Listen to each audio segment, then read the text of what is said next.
RRR సినిమాలోని నాటు నాటు పాటతో ఆస్కార్ అవార్డు అందుకొని అంతర్జాతీయ స్థాయిలో గుర్తింపు తెచ్చుకున్న రాహుల్ సిప్లిగంజ్ తన అభిమానులకు శుభవార్త చెప్పాడు.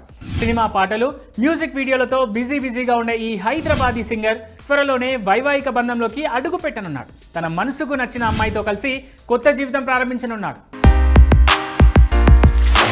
తాజాగా రాహుల్ సిప్లిగంజ్ నిశ్చితార్థం ఘనంగా జరిగింది. ఆదివారం అంటే ఆగస్టు 17న తన కుటుంబ సభ్యులు, స్నేహితుల సమక్షంలో ఈ వేడుక జరిగింది. అయితే రాహుల్ కానీ అతని కుటుంబ సభ్యులెవరూ కూడా ఈ ఎంగేజ్మెంట్ ఫోటోలను అధికారికంగా విడుదల చేయలేదు. కానీ సోషల్ మీడియాలో మాత్రం బాగా వైరల్ అవుతున్నాయి ఈ ఫోటోలు. దీంతో పలువురు సినీ ప్రముఖులు, అభిమానులు, నెటిజన్లు రాహుల్ సిప్లిగంజ్కు అభినందనలు, శుభాకాంక్షలు తెలియజేస్తున్నారు. రాహుల్కు కాబోయే సతీమణి పేరు హరిణి రెడ్డి అని తెలుస్తోంది. కానీ ఆమె గురించి ఇంకా పూర్తి వివరాలు తెలియాల్సి ఉంది.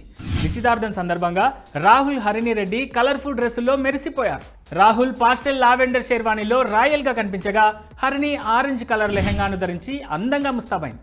మొత్తానికి ఈ జంట చూడముచ్చటగా ఉందంటున్నారు అభిమానుల నెటిజన్స్. అలాగే తన పెళ్లిపై రాహుల్ అధికారిక ప్రకటన కోసం కూడా అభిమానులు ఆసక్తిగా ఎదురుచూస్తున్నారు.